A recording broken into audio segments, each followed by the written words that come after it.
Abriram recentemente as candidaturas ao Sistema de Incentivos à Qualificação das PME, que é um concurso que visa a capacitação das empresas, quer na sua organização, na sua gestão e também a sua capacitação para a digitalização do negócio. E neste vídeo eu vou fazer um enquadramento breve deste concurso para ficar a conhecer o que é que poderá financiar através, portanto, deste apoio, ou se já conhece, já teve contacto no âmbito do Portugal 2020 com o Sistema de Incentivos à Qualificação das PMEs, vai perceber quais foram as alterações. Portanto, se este assunto lhe interessa, fique até ao final a assistir.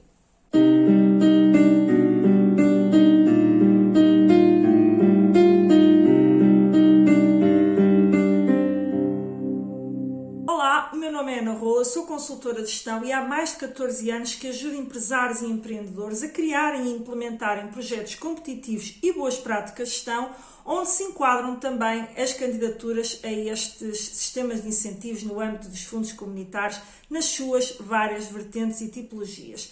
E por isso, neste vídeo, eu vou fazer aqui um breve enquadramento de um concurso que abriu recentemente no âmbito do Sistema de Incentivos à Qualificação das PMEs, que é uma tipologia que visa apoiar projetos empresariais, naturalmente, que com o foco no reforço daquilo que é a sua organização, a sua gestão, logística, a sua capacitação para migrar ou robustecer a sua área digital, as suas componentes digitais, portanto, tudo que afeta o próprio modelo de negócio, a própria organização da empresa e que a melhor, que faça com que a empresa se torne mais competitiva através desses fatores imateriais de competitividade. Portanto, vamos a isso.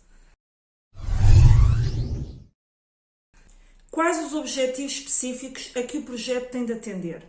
Bom, o projeto, para ser elegível neste sistema de incentivos à qualificação das PMEs, tem de atender a alguns objetivos que estão preconizados no aviso, designadamente as operações que vão ser apoiadas têm que trazer à empresa inovação organizacional ou de marketing, ou ambas, mas o foco do projeto tem que estar na capacitação da empresa para melhorias consideráveis na sua organização, no seu modelo de negócio, que pode, e aqui sim, encaixar a digitalização desse modelo de negócio, ou, caso já tenha alguma digitalização, introduzir melhorias consideráveis que façam com que a empresa se torne mais competitiva.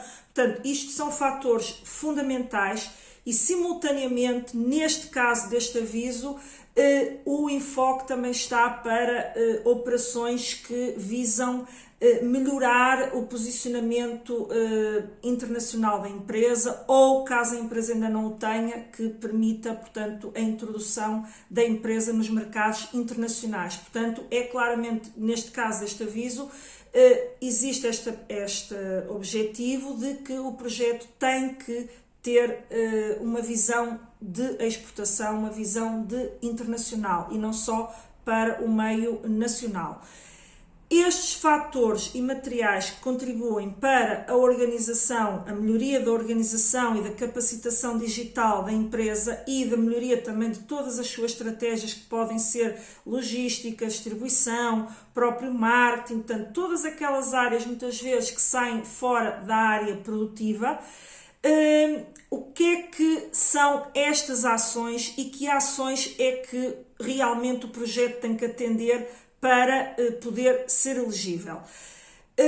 As ações que eu agora vou indicar podem ser utilizadas em simultâneo, portanto, o projeto tem que atender a pelo menos uma delas, mas, porque senão estará fora dos objetivos do concurso e, portanto, é considerado não elegível. Mas também pode ter várias em simultâneo, não é obrigatório ter todas, pode ter uma, duas, várias, portanto, as que a empresa entender que são investimentos que fazem sentido para a sua empresa e, simultaneamente, enquadram-se nestas tipologias que eu vou mencionar em seguida.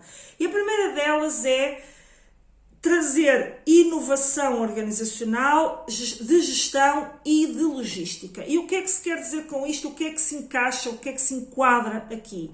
introdução de novos métodos organizacionais nas suas várias vertentes, pode ser novos métodos porque há uma introdução de novas tecnologias, pode ser novos métodos porque há uma reorganização e uma reestruturação da empresa e para isso é necessário, por exemplo, a intervenção de empresas externas especializadas na reorganização de determinados processos. Portanto, pode ser os tais softwares, introdução de softwares que melhorem, por exemplo, toda a cadeia de funcionamento da empresa, pode ser introdução de novos processos no contacto com o cliente, pode ser a migração ou a introdução de canais de venda digitais. Portanto, tudo que contribua para a inovação a este nível da relação com o cliente, da relação intra-departamentos da empresa, que obviamente sempre, nunca esquecendo, tem que estar sempre alinhados, que tem que melhorar a competitividade da empresa, não é? Mas também acredito que nenhuma empresa faça investimentos só porque sim, não é? Portanto, tem que sempre esse foco, não é? Mas podem ser estas relações com o exterior, clientes, fornecedores, parceiros, podem ser a relação entre departamentos da empresa para haver uma melhor comunicação, mais ágil, portanto, utilização até redução, por exemplo, da utilização de vários papéis, de vários formulários, de várias ordens de processamento que podem trazer erros por um lado, provocam também por outro a diminuição ou aumento do tempo de processamento de encomendas, por exemplo. Portanto, muita coisa se enquadra aqui. É efetivamente pensar que o foco tem que estar na organização e gestão da empresa que abrange os seus vários setores. Portanto, isto enquadra-se nesta categoria ou nesta ação de inovação organizacional, gestão e logística. Depois temos uma segunda, que é a digitalização e transformação digital, que eu diria que é fundamental no âmbito deste concurso, porque é um dos objetivos preconizados logo à cabeça no aviso de concurso, de que tem que haver uma transformação que vise, portanto, a transformação do modelo de negócio ou introdução realmente da digitalização no modelo de negócio. E aqui nós podemos ter também várias coisas enquadráveis, desde, lá está, a digitalização do próprio modelo de negócio, passando a utilizar, por exemplo, canais online de venda, mas imaginemos que já tem canais de venda online, muita coisa pode ser feita de melhoria, portanto, dessa capacitação e dessa transformação digital. E aqui nós podemos também incluir, por exemplo, investimentos em cibersegurança, que está surge cada vez mais como uma necessidade urgente nas empresas e que muitas empresas não estão ainda bem preparadas e pode ser enquadrado também aqui nesta tipologia. Podemos ter também melhoria de processos de automação, portanto, aquilo que eu também já referi um pouco atrás na outra rubrica, nos outro tipo de ações de inovação organizacional, mas lá está, enquadra no fundo estas duas linhas, que é a automação de processos das suas várias naturezas, pode ser a automação de processos de relação com o cliente, da forma como o cliente faz a encomenda e ela chega à empresa, portanto, tudo que sejam processos, mais uma vez, de relações com o exterior ou de relações internas, não é? Intradepartamentos de comunicação e de melhoria dessa comunicação, podem encaixar aqui, portanto, na digitalização e transformação digital. Portanto, muitos outros exemplos poderá pensar, portanto, é sempre, obviamente, com o tal foco de melhoria da organização da empresa. Depois uma terceira tipologia que também enquadra aqui e que o projeto também tem que atender poderá atender, portanto, como eu disse inicialmente e voltando aqui, portanto, não é obrigatório ter todas, estamos a falar das várias situações que podemos ter aqui, criação de marcas e design, portanto, será uma terceira. Temos aqui, por exemplo, a concepção, por exemplo, de coleções, no caso. Pode ser também, por exemplo, empresas que não têm ainda um branding criado, desde os logotipos, desde toda a imagem de marca, mudanças até de layout, portanto, tudo que seja relacionado com melhorias e inovação ao nível das marcas, não é? Da própria marca da empresa, e também pode abranger criação de coleções, quando ela é subcontratada a um terceiro.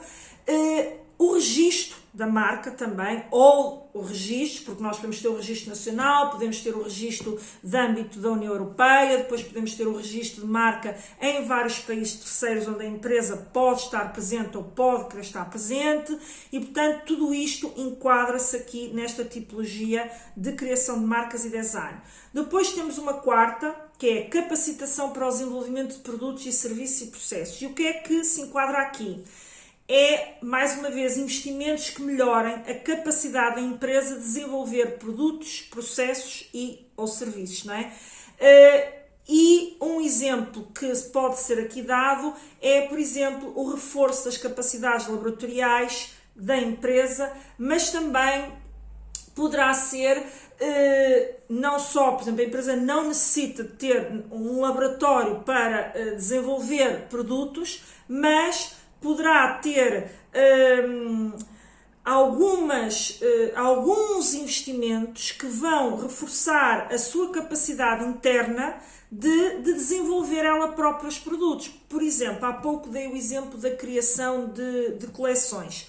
Essa criação de coleções pode ser subcontratada, mas a empresa também pode, enfim, por exemplo, adquirir um determinado software ou equipamentos que possa necessitar para fazer, portanto, esse desenvolvimento e esse software, por exemplo, ser fundamental para que a empresa consiga internamente melhorar a sua capacidade, por exemplo, de desenvolver ela própria as coleções e deixar, por exemplo, de subcontratar esse serviço, no caso de haver uma subcontratação. Ou até já desenvolve internamente, mas falo de forma muito manualizada e pode, através de, mais uma vez, de alguns investimentos, automatizar alguns processos ou informatizar alguns processos que vão melhorar a qualidade do produto que está a desenvolver e depois isso também na produção ter um impacto positivo, não só na aceleração, por exemplo, da produção, mas também diminuição de erros, entre outras características. Poderia estar aqui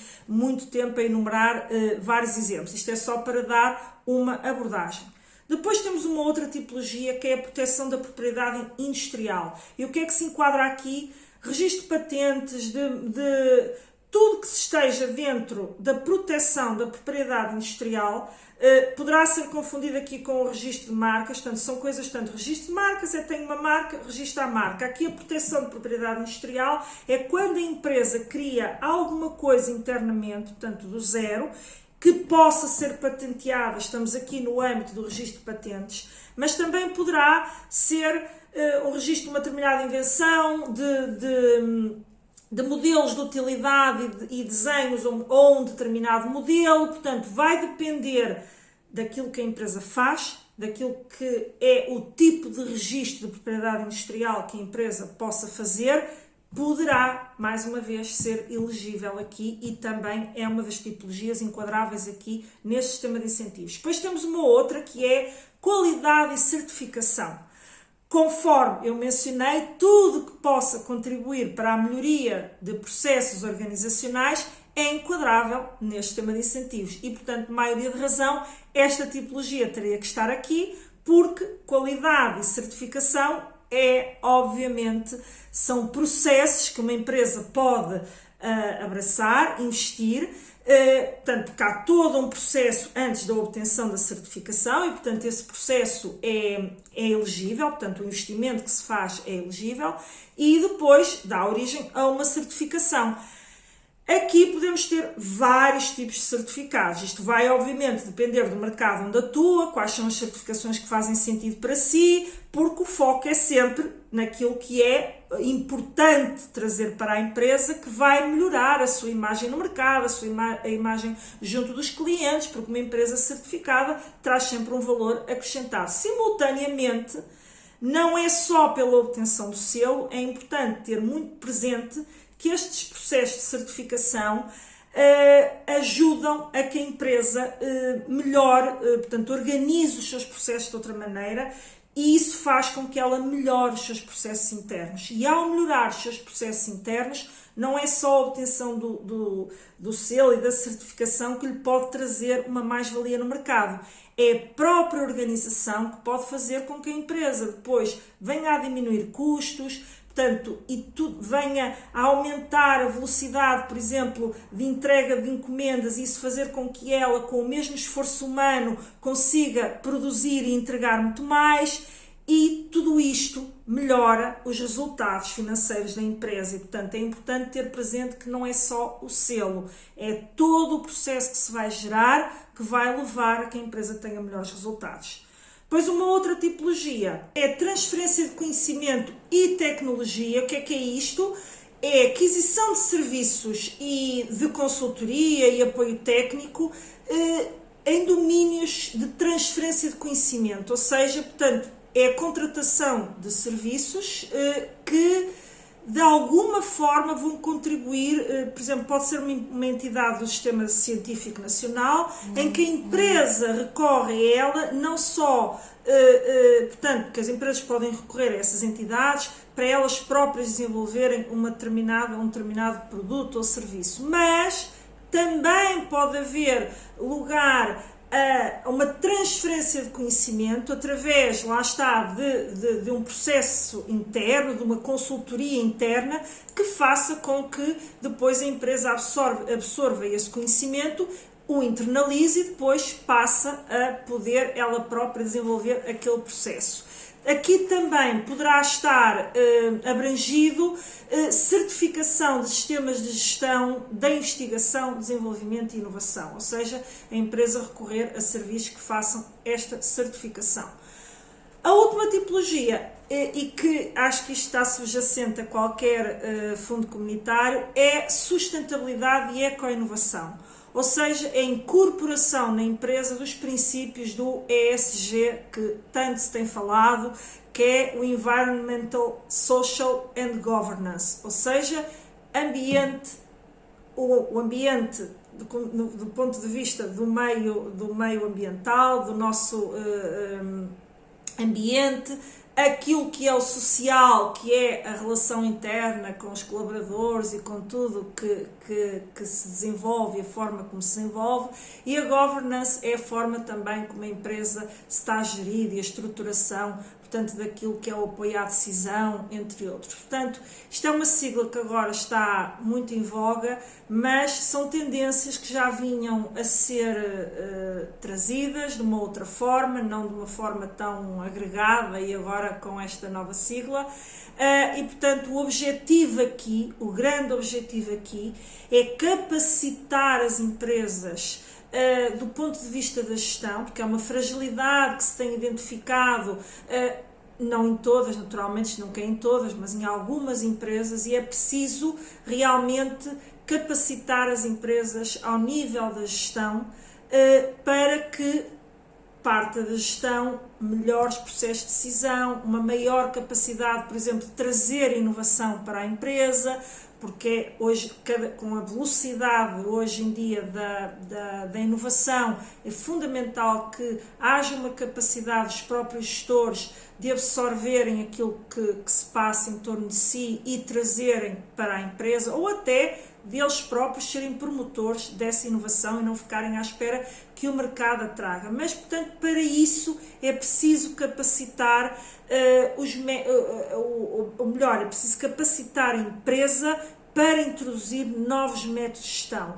Mas também é muito importante e cada vez mais também se fala de sustentabilidade, do meio ambiente, de que a empresa tem que trazer práticas ambientalmente sustentáveis nos seus vários eixos, porque isto não é só, essas práticas não são só aplicadas ao seu sistema produtivo.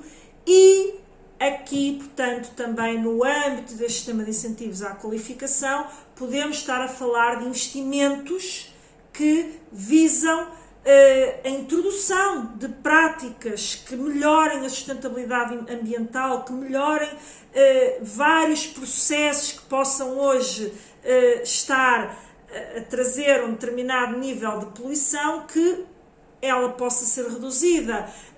Tudo isto que está dentro, portanto, desta sigla, hoje eu poderei depois até fazer um vídeo só sobre esta temática, que é hoje muito importante. Portanto, se for o caso e quiser, deixe nos comentários que gostaria que eu fizesse um vídeo acerca desta temática, que hoje ainda está a ser um bocadinho acordada.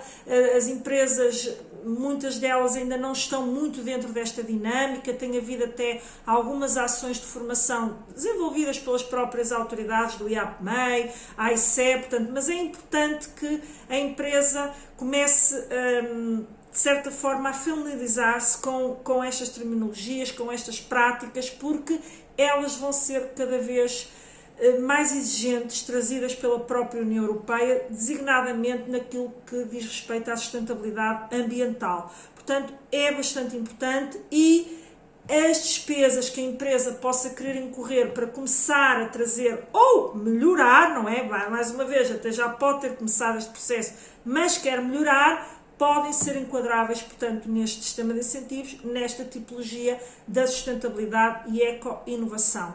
Portanto, estas são, digamos, este é o panorama em termos dos objetivos a que o projeto tem que atender, pois naturalmente é óbvio que tem que corresponder a todas as exigências que são feitas no aviso e nos próprios regulamentos, e eu ainda indicarei neste vídeo algumas delas, portanto, porque este vídeo é um breve enquadramento, sem prejuízo de que possa depois ter que recorrer a um enquadramento mais aprofundado para saber todos os detalhes e não falhar nenhum quesito, e também, se for o caso, entre em contacto que o podemos fazer. Portanto, o objetivo deste vídeo é elucidá-lo em relação ao que é este aviso, perceber se tem realmente aí um conjunto de investimentos que possa constituir um projeto enquadrável neste sistema de incentivos e, com isso, obter um apoio financeiro muito considerável que vai ajudá-lo a implementar, se calhar, muitas coisas que não implementaria sozinho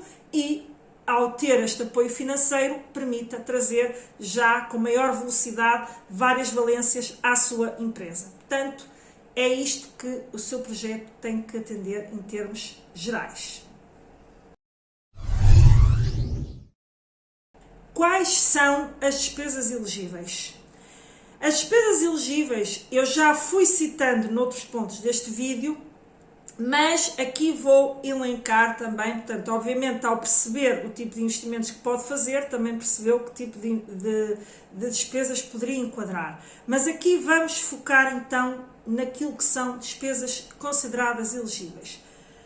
Tudo que seja equipamentos necessários à aplicação dos tais novos métodos organizacionais, que podem incluir também softwares, portanto, que não são considerados equipamentos, mas são ativos importantes e que são necessários ao funcionamento destes novos métodos, desde que estes equipamentos e softwares sejam utilizados no projeto em concreto, ou seja, você vai ter que designar que ações é que vai implementar.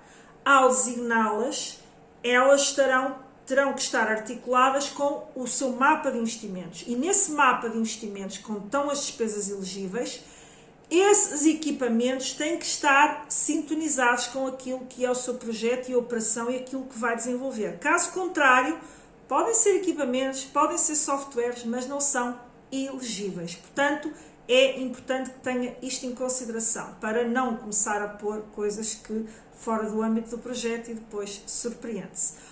Outra situação que é uma novidade, quer dizer, não é bem uma novidade porque já era previsto noutros sistemas de incentivos à qualificação, para quem foi ao Portugal 2020, mas é algo que pode ser interessante neste momento para as empresas, que é os custos salariais com a contratação de recursos humanos qualificados. O que é que são estes recursos humanos qualificados? São recursos humanos que tenham um nível de qualificação igual ou superior à licenciatura. Portanto, só esse tipo de recurso humano é que é financiável no âmbito do sistema de incentivos. E, mais uma vez, estes recursos humanos têm que ser importantes para a implementação do projeto. Portanto, se a empresa se está a propor, por exemplo, introduzir um novo método ou uma nova relação com o cliente, ou vai constituir uma loja virtual e precisa de recursos humanos para essa loja virtual, desde que eles sejam qualificados, a empresa pode colocar esses custos salariais aqui, portanto, esses recursos humanos aqui no projeto. O limite é 2 pessoas, portanto, não pode ser, portanto, há sempre, obviamente, limites portanto, aqui neste âmbito, e são elegíveis os custos salariais, os encargos sociais, portanto, obrigatórios, a parte da entidade patronal, portanto, os encargos para a segurança social, e depois há limites que são preconizados no aviso, que eu não vou aqui estar a entrar em detalhe, mas digo-lhe só que o teto salarial é 2.250 euros. Pois, portanto, há depois outras condições que estão preconizadas no aviso, designadamente quanto ao tipo de contrato, quanto à duração, portanto, é importante ter isto. E como os projetos podem ter até 24 meses, você pode eventualmente financiar estes recursos humanos durante 24 meses. Portanto, obviamente, sempre financia-os, não é na totalidade, é sempre de acordo com a taxa de incentivo que eu já lá irei. Depois, temos também outros custos que são elegíveis aqui, como já percebeu também da primeira parte do enquadramento deste vídeo, que são os custos com consultoria especializada, que são prestados por consultores externos, nas suas várias valências que ali falámos, portanto, naquelas tipologias que eu falei, quando falei dos objetivos específicos do concurso, pode recorrer a consultoria externa. Portanto, por maioria de razão, até uma grande parte deles é realmente consultoria externa e serviços especializados. E por isso é elegível. Mas é muito importante aqui ter uma coisa em consideração, que também muitas vezes é confundido pelas empresas. Não são elegíveis custos que sejam considerados de rotina, ou seja, de que a empresa já faz, já tem esse serviço contratualizado com essa empresa e, portanto, eles são considerados custos normais de funcionamento da empresa, portanto, já fazem parte da sua operação, e isso não é elegível. Portanto, não há aquela coisa do vou aproveitar para suportar alguns custos que a minha empresa tem. Não.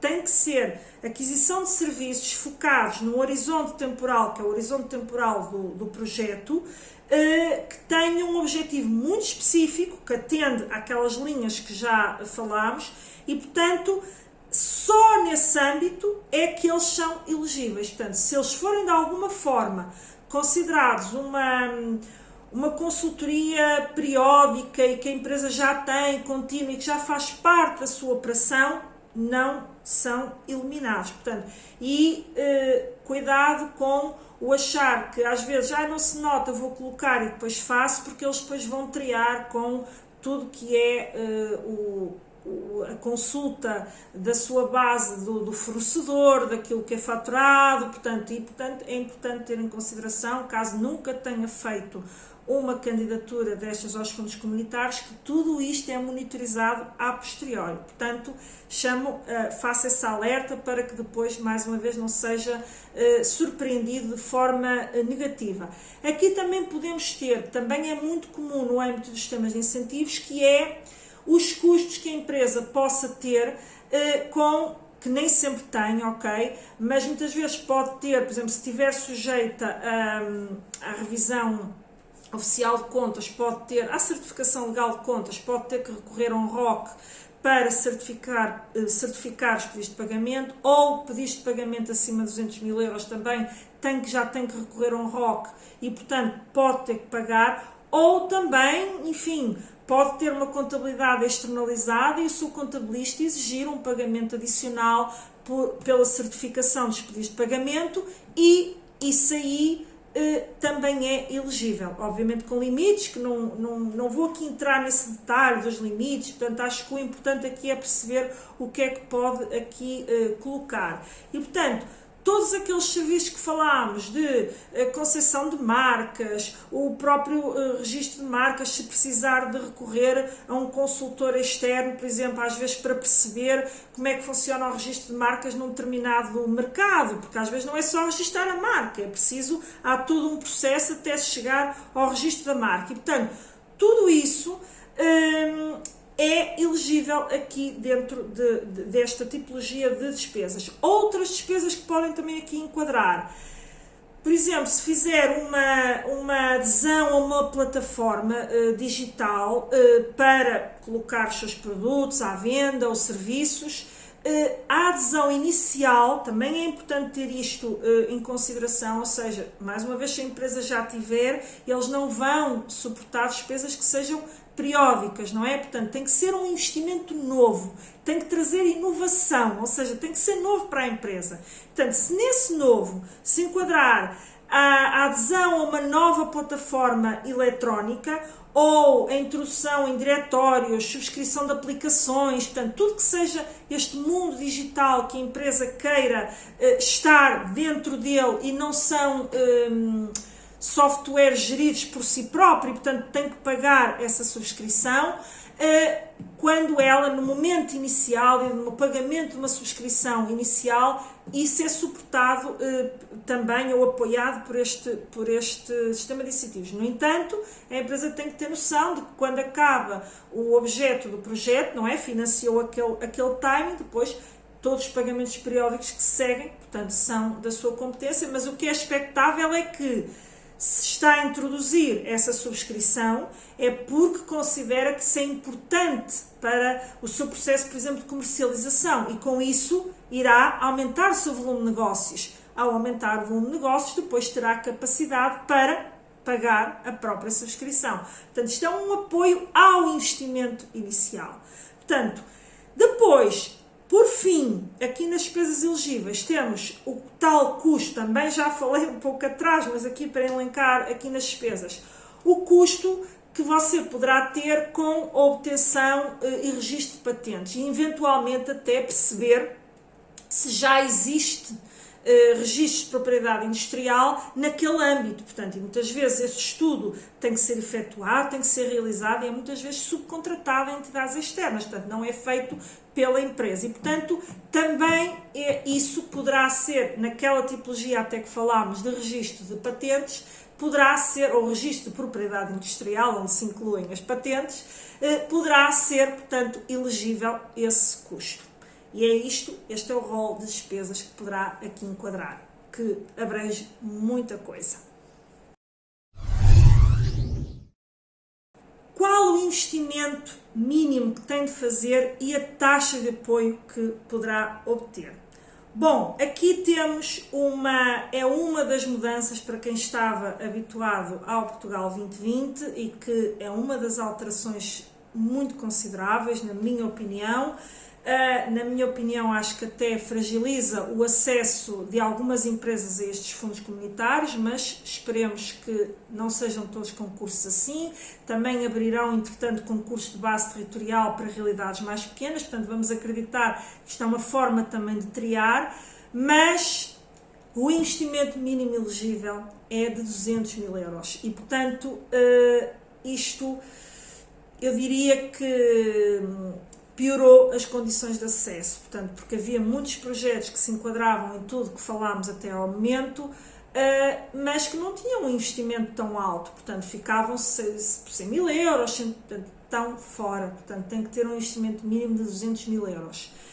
E uma situação que eles vão exigir que os projetos tenham para ser financiados, para além deste mínimo, é terem daqueles domínios que eu falei atrás, portanto, para dentro dos objetivos que falei daquela listagem de domínios e materiais a que o projeto tem de atender, tem que ter no mínimo 2 domínios, ou seja, portanto, o seu projeto vai ter que encaixar em 2 daquelas categorias no mínimo, como disse, pode encaixar em várias delas, mas tem que ter no mínimo 2. Portanto, isto pode mudar consoante os avisos, mas neste aviso é o que está, portanto, previsto e, portanto, tem que ter, enfim, poderá terceiro nariz a esta questão dos 200 mil euros. Nesse caso, o que eu lhe indico é, fique atento aos projetos de base territorial, que são projetos para realidades mais pequenas, onde se pode encaixar tudo isto, estas despesas que falámos, em princípio serão enquadráveis. Estamos à espera que abram a generalidade dos avisos, mas em princípio é isso que está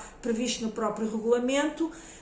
E só que para investimentos de valor mais baixo, e portanto você poderá aí ter possibilidade de obter este apoio. Portanto, não fique já, não há nada para mim, se for o caso de não ter esta capacidade, mas fique atento então à abertura para essas realidades mais pequenas. Portanto, no caso é isto que temos. E depois, quanto à taxa de apoio, nós temos, portanto, todas aquelas despesas elegíveis podem ser financiadas em 50%, portanto, ou seja, a taxa de incentivo é de 50%. Você pode obter a fundo perdido, portanto, que é o chamado incentivo não reembolsável, portanto, de 50%, portanto, metade do seu investimento. Atenção que aqui há exceções, portanto, que é no caso do Programa Operacional de Lisboa, porque a taxa máxima, nesse caso, é de 40%. Portanto, há sempre aqui algumas exceções, como aliás, poderá haver noutros pontos aqui deste enquadramento. Por isso é que eu indico que, se quiser fazer um enquadramento pormenorizado, que abranja o seu caso específico e já com todo detalhe, pode agendar uma reunião que é gratuita. Portanto, é só enviar uma mensagem ou envia um e-mail para o e-mail que eu estou a indicar aí, algures, e portanto, algures neste vídeo estará a aparecer esse e-mail.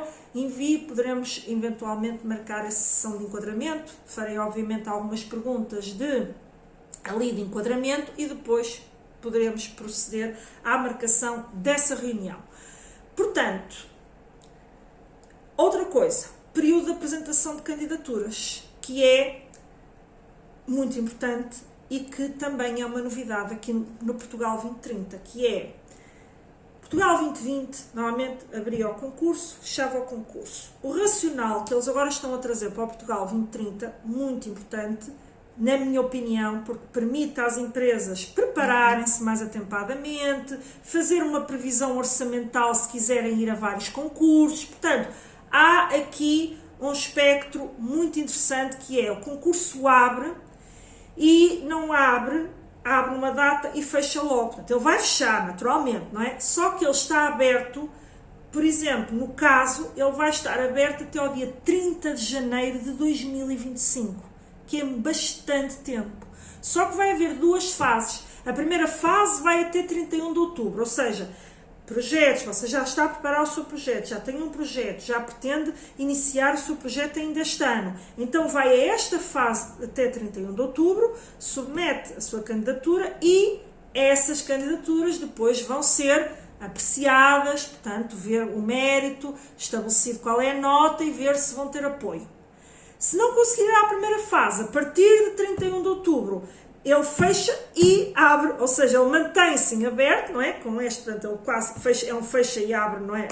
Na hora seguinte, para quem vai à segunda fase, ou seja, candidaturas que são submetidas após o 31 de outubro vão ser analisadas após o fecho, que é 30 de janeiro de 2025.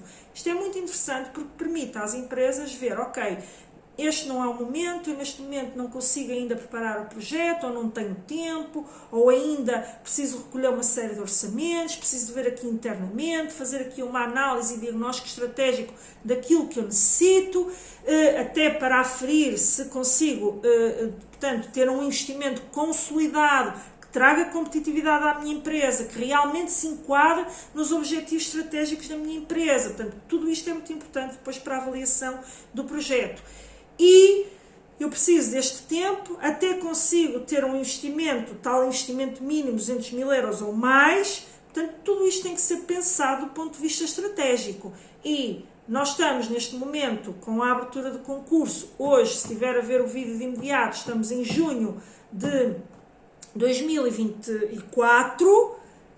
Temos aí o verão pela frente, temos as férias, eventualmente pode sentir que não consegue fazer esta análise estratégica, quer mais tempo, mas pode ir à segunda fase, não fica com aquele receio de depois quando é que o concurso abre. Isto eu acho que é uma novidade muito interessante que o Portugal 2030 trouxe, isto também está a ser aplicado noutros sistemas de incentivos e por isso é com este funcionamento que temos aqui, com esta previsão para você poder colocar as suas candidaturas, ou a sua candidatura. Não é? Por fim, que condições tem que cumprir, quer ao nível da sua empresa, que é o promotor, quer ao nível do projeto? Ora bem, deixem-me fazer uma ressalva aqui de início, porque há muitas condições, umas estão no próprio aviso, outras estão nos regulamentos e, portanto, isto aqui que eu vou aqui apresentar é um resumo daquelas que são as condições mais importantes, eu diria, mas, mais uma vez, nunca inicie uma candidatura sem fazer um enquadramento exaustivo, onde lhe poderão ser feitas perguntas que permitem despistar se realmente cumpre tudo. Portanto, obviamente, senão eu teria que pôr aqui quase os regulamentos, não é? Portanto, é importante, isto aqui é um resumo, são as mais importantes, ok? Mas poderá haver situações que até são aplicadas só a algumas empresas, há algumas situações específicas e, portanto, tudo isso, obviamente, numa reunião de enquadramento é feita essa despistagem para não se candidatar e correr o risco da sua candidatura nem ser analisada porque violou as condições de elegibilidade, porque essas condições são analisadas logo à partida e se a empresa não cumprir, ou o projeto não cumprir, está fora e, portanto, nem é apreciado e teve todo um trabalho e a sua candidatura nem passa à análise. E, tanto em que situações e, portanto, que condições são essas? Temos condições que são aplicáveis ao promotor, que é a empresa, e temos condições que são aplicadas ao projeto. As condições aplicadas ao promotor é: a empresa tem que estar legalmente constituída, sem dívidas à Segurança Social e à Autoridade Tributária. Portanto, isto é muito, muito, muito importante. Portanto, que tudo isto vai ser comprovado. Tem que ter contabilidade organizada, tem que ter o certificado PME em dia. Portanto, obviamente a empresa pode, entretanto, tratar dele antes de submeter a candidatura caso não o tenha em dia, mas é obrigatório.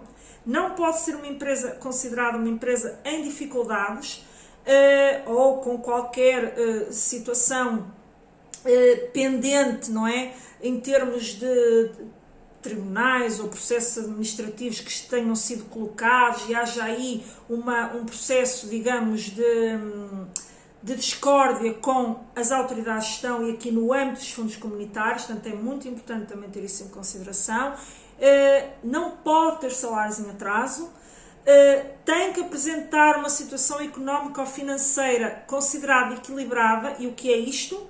Tem que ter uma autonomia financeira no mínimo de 15% para PMEs que têm históricos, ou seja, imagine que criou a empresa no início deste ano, ou no início deste ano, ou em qualquer outro mês, e portanto até já está a laborar. Então estou fora dos concursos porque eu ainda não tenho autonomia financeira? Não, aí, nesse caso, vai ter que comprovar que tem capacidade de financiamento do projeto com capitais próprios igual ou superior a 20% das despesas elegíveis. Ou seja, se o capital próprio da sua empresa ainda não tiver este montante suficiente para suportar parte do investimento, você vai ter que fazer prestações suplementares ou um aumento de capital. Porquê? Porque não há contas históricas que permitam aferir se a empresa tem a tal autonomia financeira mínima de 15%. Portanto, isto também é importante. Se for uma empresa com histórico, tem que ter esta autonomia financeira de 15%. Se for uma empresa que não tem ainda contas históricas, portanto, tem que suportar o seu projeto com um mínimo de capitais próprios de 20%, do valor total das despesas elegíveis. Uma nota aqui: se a empresa não tiver, por acaso, não tem histórico e não tem uma autonomia financeira de 15%, a empresa pode fazer, por exemplo, prestações suplementares, ou se entretanto até se tivesse suprido essa dificuldade, mas já pode até ter feito prestações suplementares e essa dificuldade já está suprida, mas se o seu histórico não tiver essa autonomia financeira de 15%, a empresa tem que submeter um balanço intercalar que tem que ser certificado por um ROC e aí a empresa poderá fazer prestações suplementares e atestar. Eu no meu histórico, no ano histórico, não tinha autonomia financeira, mas neste momento já tenho. E nesse caso eles consideram que a condição está suprida, não é? Portanto, está comprovada e, portanto, não colocam obstáculos a que o projeto siga, não é? Depois, tem que dispor de recursos humanos, físicos e financeiros necessários ao desenvolvimento do projeto. Isto aqui muitas vezes entra-se um bocadinho no vago. E o que é isto? É projetos que sejam muito ambiciosos, preconizam vários métodos e que seja sentido que não há um reforço de equipa, que não há um reforço de recursos humanos, as duas de uma, ou é muito bem justificado. Por exemplo, imagino que há uma melhoria de processos de tal ordem que não seja necessário novos recursos humanos, mas a empresa simultaneamente apresenta um crescimento muito grande das suas vendas. Ora bem, pode haver aqui alguma coisa que configure uma situação que é, bem, a empresa está a ser demasiado ambiciosa, se há um crescimento tão grande, até melhorou os processos, mas será que essas melhorias permitem que a empresa consiga realmente alcançar estes objetivos portanto, que definiu? Portanto, tem que ter em consideração isto, tudo isto é justificado, não obrigam a nada, mas entende que tem que comprovar de que realmente a empresa está devidamente, ou o projeto está devidamente estruturado, numa equipa, em termos de recursos humanos, suficientes para a execução da operação, ou para levar avante a operação, também meios financeiros, lá está, se a empresa apresenta fragilidades financeiras de trás, e até coloca ali prestações suplementares, mas depois põe para cumprir os tais 15%, mas depois põe um investimento muito alto e porventura não tem um autofinanciamento, ou tem um autofinanciamento muito reduzido, embora possa recorrer a financiamento bancário, pode ali colocar questões de natureza de viabilidade económico-financeira que também pode determinar a não elegibilidade do projeto. Portanto, esta situação, os empresários ficam sempre aqui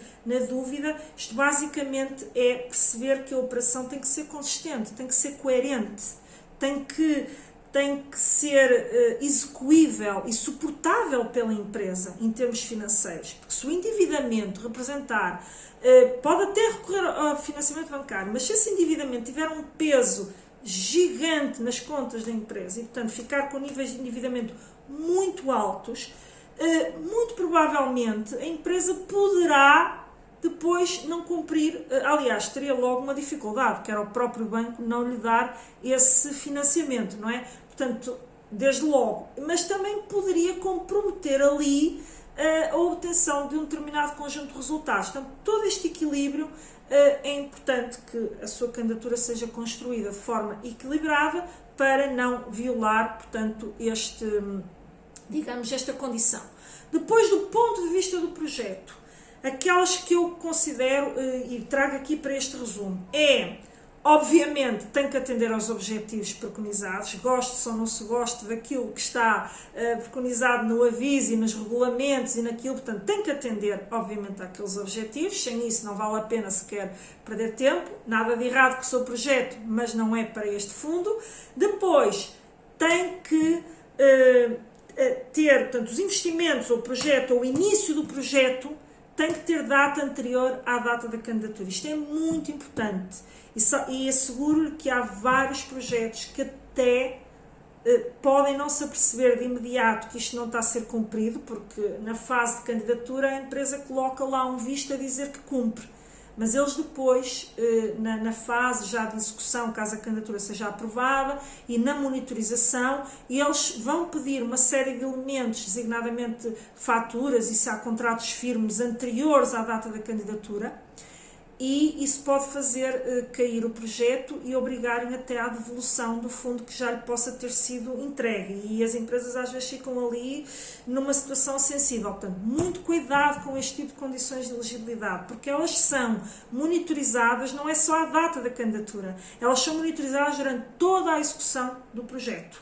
Portanto, muito importante que não tenha ainda dado início ao projeto, ok? Portanto, todas as despesas que lá estão colocadas não podem ainda ter, não só haver faturas, como contratos firmes. Se houver um contrato em que a empresa está a assumir que vai adquirir uma determinada coisa, seja anterior à candidatura, um contrato firme é já considerado início de projeto, porque a não ser que a empresa haja uma violação contratual, entende? Portanto, muito importante. Orçamentos, obviamente pedir orçamentos não entra nisso, porque a empresa muitas vezes tem que pedir orçamentos para poder fazer a candidatura, mas um orçamento é apenas uma consulta ao mercado, certo? Portanto, para diferenciar de contrato firme e orçamento.